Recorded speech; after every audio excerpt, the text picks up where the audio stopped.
अस्सलाम वालेकुम जी, मेरा नाम आमिर बिलाल है। नाजरीन, आज की जो वीडियो है उसमें एक बड़ी पेशरफ्त सामने आई है। सबसे बड़ी चीज़ तो ये है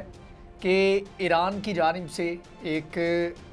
इल्ज़ाम आयद किया गया था और उससे पहले एक बहुत बड़ा हमला किया गया था ईरान की न्यूक्लियर फैसिलिटी के ऊपर। सबसे ज़्यादा और मोस्ट एक्टिव और मोस्ट एफिशिएंट ये फैसिलिटी थी और मोस्ट एडवांस्ड ये फैसिलिटी थी जहाँ पर ये अटैक किया गया। किस बंदे ने अटैक किया, उस बंदे का नाम जो है वो ईरान ने सामने ले आया है, लेकिन मसला भी एक हुआ है जिसके ऊपर भी ईरान ने कुछ पेशरफ्त की है, एक आलमी इदारे से रब्ता किया है और ये सारी डिटेल है जो कि आज की वीडियो में मैं आपके सामने रखूँगा। इसके अलावा जो बाइडन की जानिब से एक बयान सामने आया है और मैंने आपको कहा था कि ये क्रूशल होगा कि अमेरिका इस चीज़ के ऊपर कैसे रिएक्ट करता है जब ईरान ने ये ऐलान किया कि वो यूरेनियम की इनरिचमेंट जो है वो 60% तक जो है उसको लेकर जाएगा और उसके ऊपर बाकायदा तौर पर वो काम शुरू कर चुका है। मतलब कि यूरेनियम की इनरिचमेंट जो है वो बढ़ा दी गई है 60% तक और 9 ग्राम पर आर के हिसाब से इसको प्रोड्यूस किया जा रहा है। तो जो बाइडन ने एक बयान जारी किया है वो भी आगे चल के मैं आपको बताऊंगा इंतहाई अहमियत का हामिल है और इससे पता लगता है कि अमेरिका का आगे का लाहा अमल क्या है, अमेरिका आगे क्या प्लान कर रहा है। लेकिन उससे पहले बात कर लेते हैं कि कौन सा वो सस्पेक्ट है और कौन ये बंदा है और इसके पीछे कौन था और इसने ये अटैक किया, ये साइबर अटैक था। ये अटैक करने के बाद ये किधर गया, इसके ऊपर ईरान क्या कहता है। अब ईरान का जो स्टेट मीडिया है उसकी जानिब से ये रिपोर्ट किया गया है। उन्होंने कहा जी ईरान के जो फैसिलिटी नेटेंस के अंदर जो फैसिलिटी थी उसके ऊपर जिसने हमला किया उसका सस्पेक्ट जो था उसका नाम सामने आ गया है। इस बंदे का नाम है जी रज़ा करीमी। रज़ा करीमी ये बंदा है, 43 साल इसकी एज है और ये एक काशान एक शहर है, एक इलाका है जिसका ये रिहायशी है ईरान के अंदर। इस बंदे ने ये सारा कुछ किया और उसके बाद जो है ये वहाँ से भागने में भी कामयाब हो गया। ईरान की जो स्टेट न्यूज़ एजेंसी है उसकी जानिब से एक क्लेम किया गया है। उन्होंने कहा कि जब ये बंदा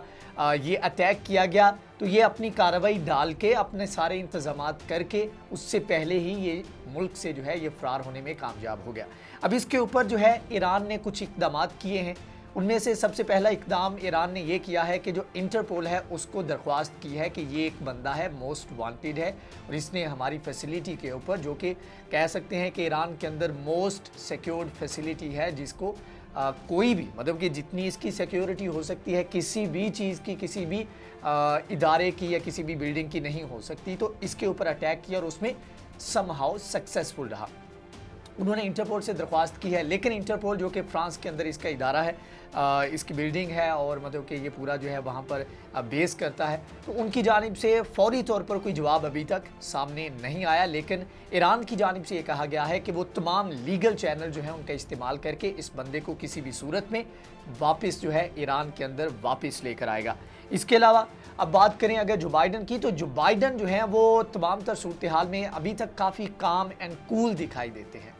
मतलब ये है कि जो बाइडन का एक्सपेक्ट ये किया जा रहा था कि जो बाइडन जो है गुस्से में आ जाएंगे, जिस तरह ट्रंप आते थे एकदम से ट्वीट किया और जो है तहस नहस कर दिया, एक बड़ा ऐलान कर दिया। लेकिन जो बाइडन से जब रिपोर्टर्स की जानिब से पूछा गया कि ईरान की जानिब से बड़ा ऐलान किया गया है तो आप इसके ऊपर क्या कहेंगे, तो उन्होंने इसको कहा जी, उन्होंने कहा दिस इज़ अनहेल्पफुल। मतलब कि इससे किसी को कोई मदद नहीं मिलेगी, किसी का कोई फ़ायदा नहीं होगा। तो इस चीज़ के ऊपर साथ में उन्होंने ऐड किया, उन्होंने कहा कि लेकिन जो अच्छी चीज़ है, जो खुशाइन चीज़ है, वो ये है कि मुज़ाकरात एटमी डील के ऊपर, जो हमारे 2015 वाली डील है उसके ऊपर पेशरफ्त हो रही है और दोनों फ्रीक जो है वो विलिंग हैं कि इस चीज़ को किसी जो है वो खुड्डे लेने लगाया जाए, किसी जो है इसको कंक्लूजन तक लेकर जाया जाए। लेकिन यह है कि ईरान के इस रवैये से वो थोड़ा सा डिसअपॉइंटेड नज़र आए। यहाँ पर एक और चीज़ जो है वो सामने आती है, वो ये है कि ईरान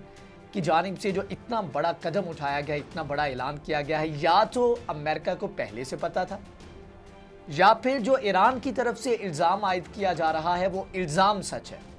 और अमेरिका को ये डर है कि अगर वो इस तरह का हार्ड स्टांस अपनाता है और बाद में चीज़ें सामने आती हैं कि भाई आप हमला करवाने वाले आप थे, तो वो फिर काफ़ी जो है सुबकी का सामना करना पड़ सकता है। तो इस वजह से एक बिल्कुल जो है दरमियाना सा, न्यूट्रल सा एक बयान जो बाइडन की जानिब से जारी किया गया है।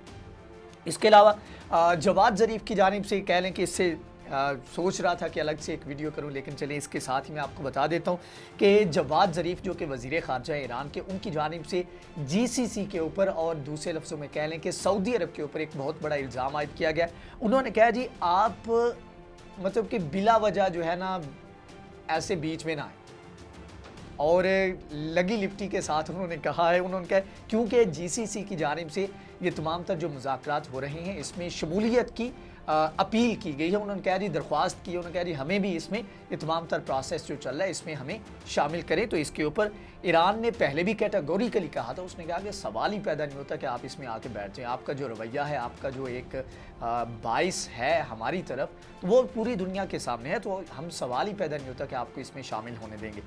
तो उन्होंने कहा, दूसरे लफ्ज़ों में उन्होंने कहा जी भाई मज़ा ख़राब ना करें, मुज़ाकरात हो रहे हैं, हमारे मुज़ाकरात होने दें और आप जो है चुप करके बाहर पे बैठ के वो देखें। अब यहाँ पर जो जीसीसी है या सऊदी अरब और दीगर जो ममालिक हैं ये डिमांड करते रहे एक तो हमें शामिल किया जाए मुज़ाकरात में, फ्रांस भी इसकी कह लें कि तायद करता रहा है, इसराइल भी इस चीज़ को सपोर्ट करता रहा है, और साथ में वो कहते रहे हैं कि जो 2015 की डील है, एक तो वो एटमी डील है, वो तो उसके ऊपर तो बात हो, उसके ऊपर तो मुज़ाकरात हों, लेकिन साथ में आपका जो बैलिस्टिक मिसाइल प्रोग्राम है उसको भी इसमें इंक्लूड किया जाए, और जो आप एयर स्पेस में जो सारी एक्टिविटीज़ कर रहे हैं उसको भी इसमें इंक्लूड किया जाए। तो मतलब ये है कि वो काफ़ी सारी चीज़ों में खुद को शामिल करना चाहते हैं, लेकिन सिंपली ईरान की जानिब से कहा गया कि भाई सानू माफ़ करो, साडा जिहड़ा मुज़ाकरात दा सिलसिला चल रहा है उन्होंने तुसी खराब ना करो, मज़ा खराब ना करो, तो चुप करके तुसी साइड पे बैठ के सारे मामलात जो हैं उनको देखो। तो ये सारी चीज़ें चल रही हैं। अब ईरान जो है वो एक नैरेटिव बिल्ड करने की कोशिश कर रहा है। एक तो उसने कहा कि इजराइल ने अटैक किया और उसने ये ऐलान कर दिया। अब एक बंदा जो है वो लूज़ पर है और एक बंदा यहाँ से भागा है, उस बंदे का नाम भी पता है, और ये बंदे की अगर ट्रैवल हिस्ट्री जो सामने लेकर आए वो ये थी कि ये फ्रांस, जर्मनी, यूएई और दीगर जो ममालिक है यहाँ पर वो ट्रैवल करता रहा है। अब वो कहेगा, अब इनमें से किसी एक मुल्क के अंदर वो जाएगा तो ईरान डिमांड करेगा कि अच्छा यार ये बंदा हमें वापस करो, वो वापस करेंगे तो उसके ऊपर केसेस चलेंगे, अगर नहीं वापस करेंगे तो ईरान कहेंगे देखें जी ये बंदे ये खुद ही इस तरह के बंदों को सपोर्ट कर रहे हैं, वो टेररिस्ट जो हैं जो हमारे ऊपर जो है अटैक करते हैं ये उनको सपोर्ट करें। तो ईरान का दोनों वे में ईरान का जो एक नैरेटिव जो है वो स्ट्रॉन्ग होगा और ईरान को एक लेवरेज जो है इस तमाम तर मामले में मिलेगी। बहरहाल ये सूरत हाल है, ऑन गोइंग सूरत हाल है, इसमें जो है डे बाई डे जो है इसमें डेवलपमेंट्स आ रही हैं। इसराइल के हवाले से एक बहुत ही इंटरेस्टिंग एक एंगल जो है वो सामने आया है, और मोदी के साथ ये मिलता जुलता है, या ऐसे कह लें कि मोदी का जो प्लान है या मोदी जो फार्मूला यूज़ करते हैं वो ऑलरेडी इसराइल के अंदर इससे पहले भी इस्तेमाल हो चुका है। एक शैडो वॉर का जो आगाज़ किया गया है ईरान के साथ, उसके पीछे मकसद क्या है, नेतन्याहू क्या जो है एजेंडा लेकर चल रहे हैं, अगली वीडियो में इसके ऊपर मैं डिटेल में बात करने वाला हूं। अगर ये वीडियो आपको पसंद आई है तो इसको लाइक करें, शेयर करें, हमारे चैनल को सब्सक्राइब करें। नेक्स्ट वीडियो में हाजिर होंगे, तब तक के लिए अल्लाह हाफ़िज़।